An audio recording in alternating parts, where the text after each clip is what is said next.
Last time we had defined average velocity to be the displacement that an object undergoes in a certain amount of time.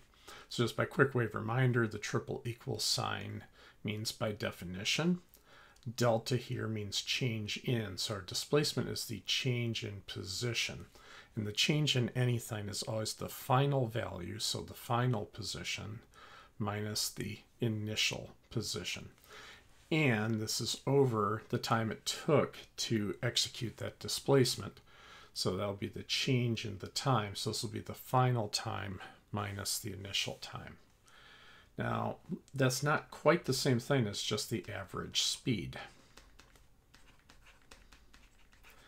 Our average speed is going to be the absolute value of that, because the plus and minus signs tell us the direction that we're moving.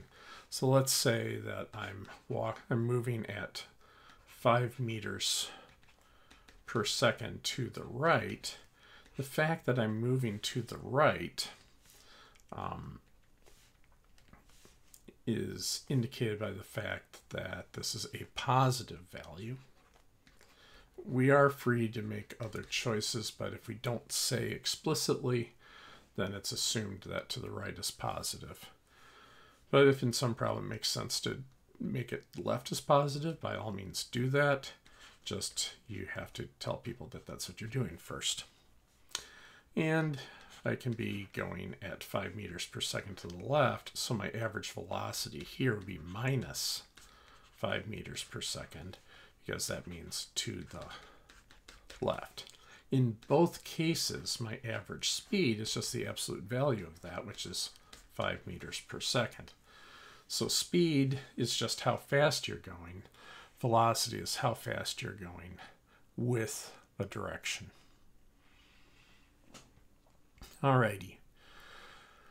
So there are many ways that we can represent motion. We've already started to see motion diagrams. So let's just go and take a quick look at a scenario here.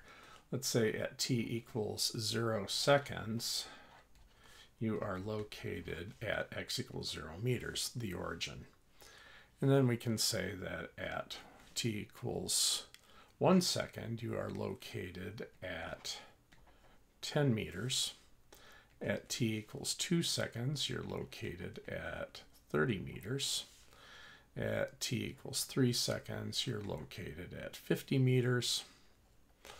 At t equals 4 seconds, let's say you're at 65 meters. And then finally, at t equals 5 seconds here, you are located at x equals 75 meters. So this is a perfectly good way to graphically describe the motion data that we have. We just plain drew a dot and made a note of the times that we were at each position. That's perfectly fine, just tells us where we are along the number line. We could have chosen instead to represent this, say, with a table. So I can make a table. And notice here that I'm making a point of labeling my units when I make the table. So I'm telling you that my time is in seconds and my position is in meters. And this is because a number without a unit is worthless. It is very important to say somebody is looking to hire you for a job. If they are offering you, let's say, 100,000, you would be very much interested in knowing what currency that is. 100,000 US dollars could be very attractive. 100,000 Japanese yen might be less attractive. So by doing this, I won't have to write the unit next to the number each and every single time. So this is just saying every entry in this column will be in seconds. So I can just say 1, 2, 3, 4, 5, like so, and write down my positions: 0, 10, 30, 50, 65, and 75. And this table here has all of the same information as this motion diagram here. it tells me where I was located and at what time. So if you have a bunch of tabular data and you're having a hard time visualizing it, turning it into the corresponding motion diagram could be helpful. It's also super common for people to represent this kind of data, these kind of data graphically. So we can make a graph here. And with any graph, remember you should always give it a title. I'm just going to do the lamest of titles right now and just say position versus time. Label your axes. And notice again, I'm doing the same thing I was doing in the table. I am labeling the unit that my position is in this case meters. That way I won't have to write the unit next to the number every single time. And I will say that my time is in seconds. Again, same deal. Now, this may seem a little weird because I'm saying x versus t, and I've stuck x on what looks like the y-axis. I would recommend very strongly trying to get out of the habit of calling these the x and y-axes. I usually call them vertical and horizontal, just because it's a little easier to think about. Whenever you see blank versus blank, the thing in front of the verses goes on the vertical axis. The thing after the verses goes on the horizontal axis. And in physics, we very often will put the time on the horizontal axis, and then whatever is varying as a function of time will go on the vertical axis. So here I'll just go ahead and put in my tick marks, 3, 4, 5. So I can just label it. There's my origin, 1, 2, 3, 4, 5. And I can go ahead and put in some hash marks for distance here. And remember, equal spacing should have equal numbers. This is usually not a problem if you're hand drawing a graph, but can be a problem if you ask a software package such as Microsoft Excel to do the work for you, because Excel has bar graphs that look like scatter plots, but are logically really bar graphs, and then you get your axes looking really weird, and then you can infer wrong things about the motion of what you're looking at. So just be careful there. Anyway, to make this graph, we can just go and look at these data here and play battleships to find the corresponding positions here. So time 0, position 0, I put a dot at 0, 0. All right, time 1, position 10. So I need to put a dot at 1, 10, 2, 30, 3, 50, 4, 65, about there. And then finally 5, 75 there. And this is also a perfectly good representation of the motion.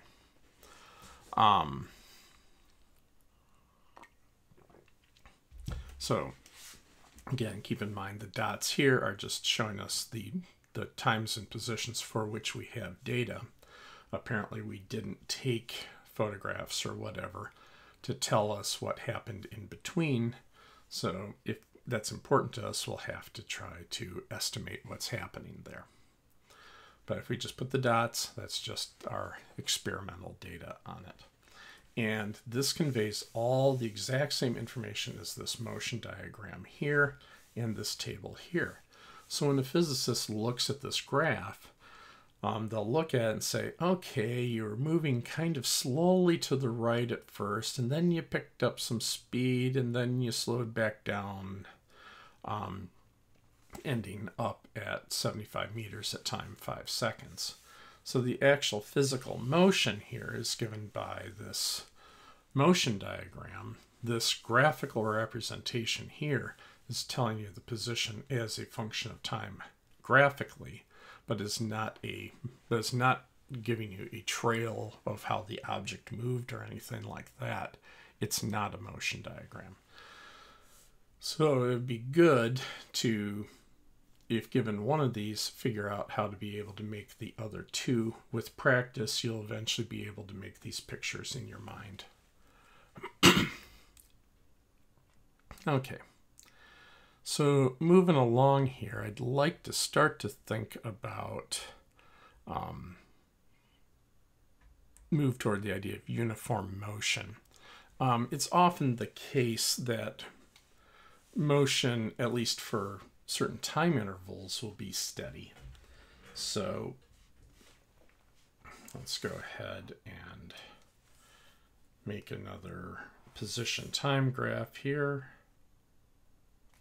Again, I'll give it a title. It's going to be a lame title, position versus time. Again, I'll say my position is in meters. My time is in seconds. All right. And so let me go ahead and put in some hash marks here. 10, 20, 30. Yeah, something like that. All right. And let's say that we'll define this more rigorously in a moment, but let's just say that we happen to know that the object is at least moving steadily over certain time intervals. And I think we have a good intuitive idea of what it means to be steady motion, but we'll make that more rigorous in a second here. So 1, 2, 3, 4. There we go. 1, 2, 3, 4. All right. So let's say that we happen to know that the object is moving steadily from the origin to x equals 10 meters over the first second of motion. In that case, I could go ahead and draw a line segment between these 2 points, because since I know that it's steady motion, an intuitive idea of steady motion would be that it's changing at it's changing at some smooth rate, so changing nice and continuously. So a straight line would make the most sense here. And then we can say that from 1 t equals 1 second to t equals 3 seconds, I'll just stick in a 15 meters here. Let's say that we took from 1 second to 3 seconds, we traveled from x equals 10 to x equals 15 meters in a steady way, what we will call uniform motion. And then just to finish it off, let's say from t equals 3 seconds to t equals 4 seconds, we go from 15 meters up to 30. All right. So I can calculate the average velocity for each of these intervals. So let's just go ahead and do that. I'll call it interval 1, interval 2, interval 3. So if I go and look at interval number 1, I want to get the average velocity from that interval. So the average, so here, the bar means average. 1 here is just meaning interval 1. That would be the change in position over that interval divided by the change in time. All right, so this will be x final minus x initial over t final minus t initial. And I can stick in the values for that. We just said that our final position after 1 second was 10 meters. And our initial position was the origin, or 0 meters. Our final time for this interval was 1 second. Our initial time was 0 seconds. So this is 10 minus 0. Okay, that's 10 meters. 1 minus 0, that's 1 second. So this works out to be 10 meters per second. Now that's all cool, but we can also look at this and say, hey, what is the slope of this segment? The slope of that segment is equal to the rise over the run. Now the rise is 10, and again, 10 what? 10 meters. And the run is 1 second for that. So 10 meters per second. Well, that's interesting. It looks like the average velocity, at least as long as our motion is uniform or steady, is the slope of this segment. Let's see if that trick continues to work. Spoiler alert, it will. So let's compute it for segment 2. Or actually, why don't you compute it for segment 2? Pause the video, go ahead and figure out the average velocity, and then get back with me when you're ready. Okay, so it's the same deal. It'll be the change in position over the change in time, the displacement over the time. And that'll still be the final position minus the initial position, divided by the final time minus the initial time. But here, my final position is this point here. That's 15 meters. And my initial position was where I started here at x equals 10 meters. The time that the interval was completed at was 3 seconds. And we started this interval at t equals 1 second. Okay, so this is 15 minus 10 is 5 meters over 2 minus 1 is 3 minus 1 is 2 seconds. So this is 2.5 meters per second, which again, if we look here, we can figure out the slope in this interval. Oops. So again, going to be the rise over the run. And here we have a rise of 5. Again, 5 what? 5 meters. And our run is 2 what? 2 seconds. So 2.5 meters per second. Okay, so that's good. It matches the slope there. Let's go ahead and do this again for interval 3. Go ahead, pause it, and then when you're ready, I'll give you my answer. Okay, so for interval 3, again, same deal. It's the change in position over the change in time. So this is x final minus x initial over t final minus t initial. So my x final now is 30 meters. My initial position is what's at the beginning of this interval here, which is 15 meters. And then my final time is 4 seconds. And my initial time here at the beginning of the interval was 3 seconds. So this is 30 minus 15 meters divided by 4 minus 3, 1 second. So 15 meters per second. And if we go and compute the slope here, again, that's the rise over the run. The rise here is 15 meters. The run is 1 second. So my slope is 15 meters per second. So yay, that all checks out. So at least as long as our motion is steady, we can say that the average velocity is equal to the slope of the line segment that spans over the interval. Okay. Now, let's think about taking this in the other direction. Is there a way that we could take this in the other direction? Because sometimes what you have is velocity information.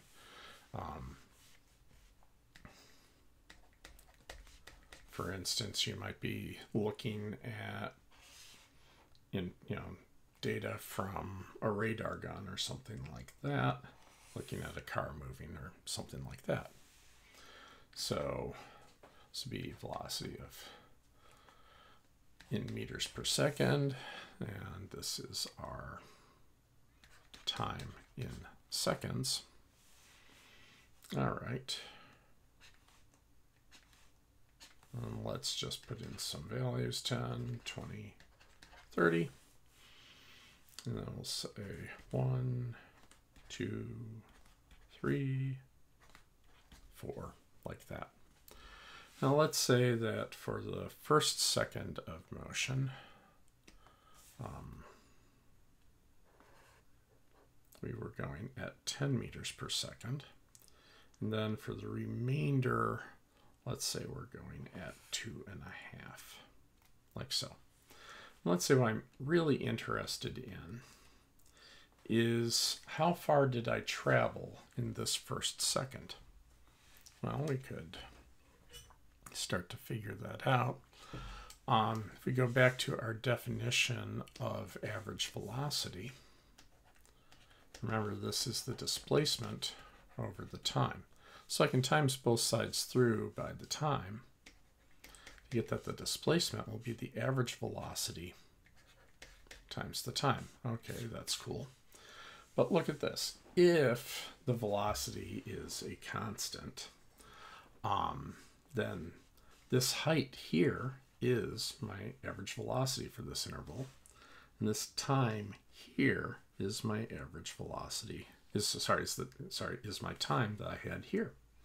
So this height here times this width here is equal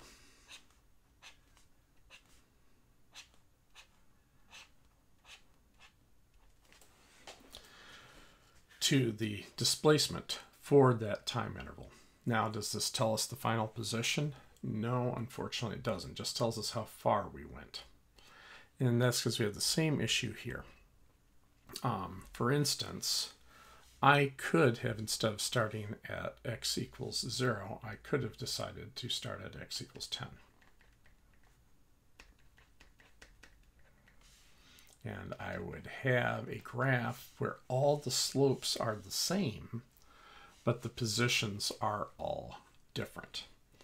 So these slopes here correspond to the velocity, but it doesn't tell us overall that the whole curve could be shifted up or down and still have the same velocities. Now, as we go along here, where we're going to be heading to this is we're going to be saying, oh, the velocity at any particular moment is the derivative of the position time curve. We'll get into what derivative is in a future video.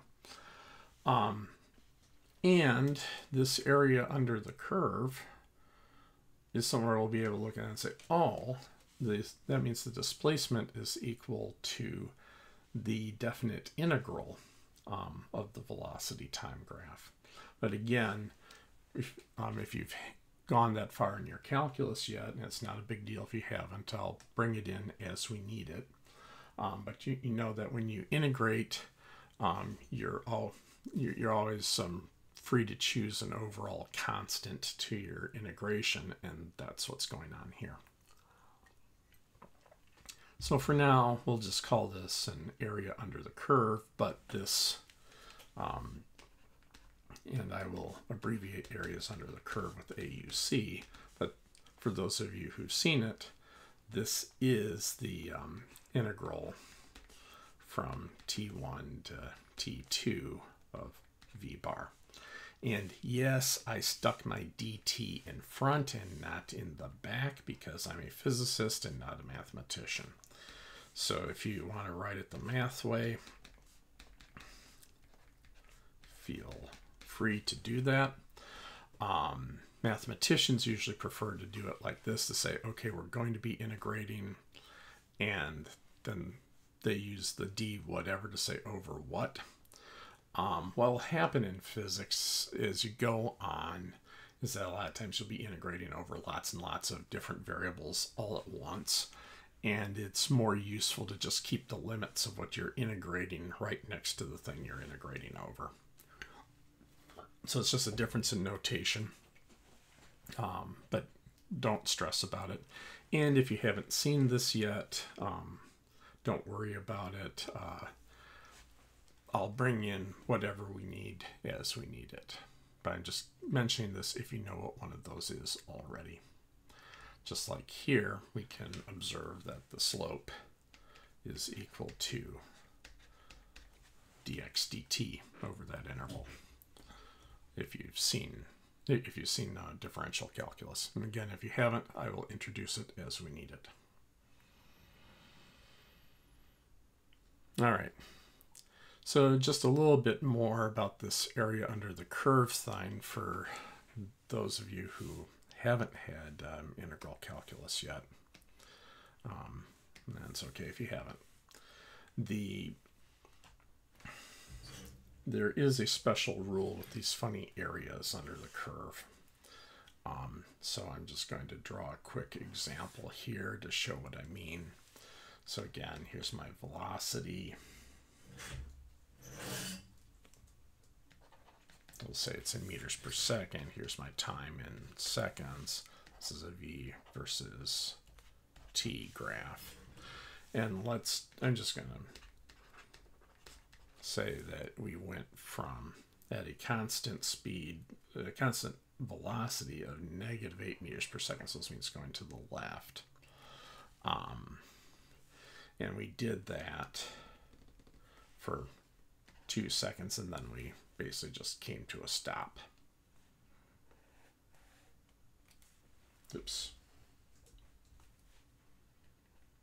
All right. So if I wanted to know the displacement over these 2 seconds, it would still be the area under the curve, but the boundary of the area is always the function and the horizontal axis.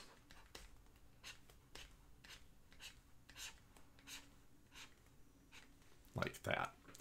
Now, if we think about this, we know that since we're moving at a negative velocity, this means we're going to the left. This means our displacement has to be to the left. So we need this area to be negative.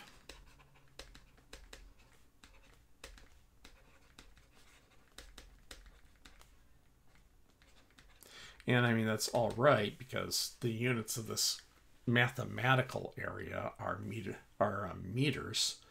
You know, so it's not a physical area.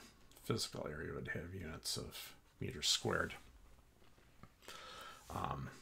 So it's all right. So what we'll do is we'll say it's the area under the curve, but it's minus 8 meters per second times 2 seconds is -16 meters.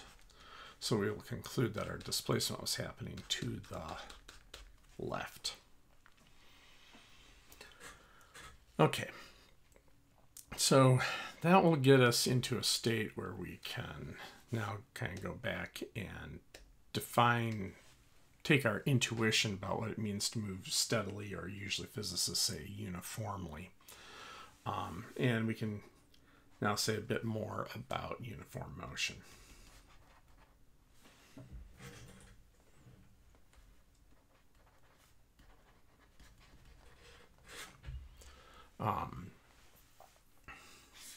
So we can say that one plausible definition of what it means to move uniformly would be to say that successive displacements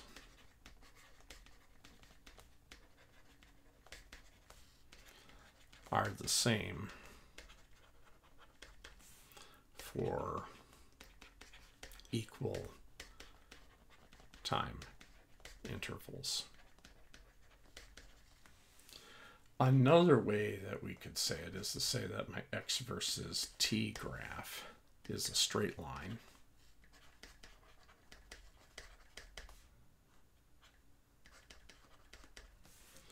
And by straight line, I don't necessarily mean horizontal, although horizontal is possible. Mostly just what I'm saying here is if I just make a quick x versus t, if we're moving uniformly, it's just a straight line. It doesn't have to be horizontal. Okay, and then finally, another way we could say this is to say that the velocity is a constant. And all of these are equivalent statements. If you assume any one of them, the other two automatically follow. So for instance, successive displacements are the same for equal time intervals. That forces, that if you think about it, that means if you make an x versus t graph, that's going to force all my dots to lie along a straight line. And of course, if you're lying along a straight line, that means the slope is a constant value, which means the velocity is a constant, etc. So however you want to think about it, this is what we mean by uniform motion. So if we say that an object is moving uniformly, that is code that the velocity is a constant. Alrighty. So then you might be asking, well, all right, but what if it isn't? And that will become the topic of the next video. So we'll catch you there.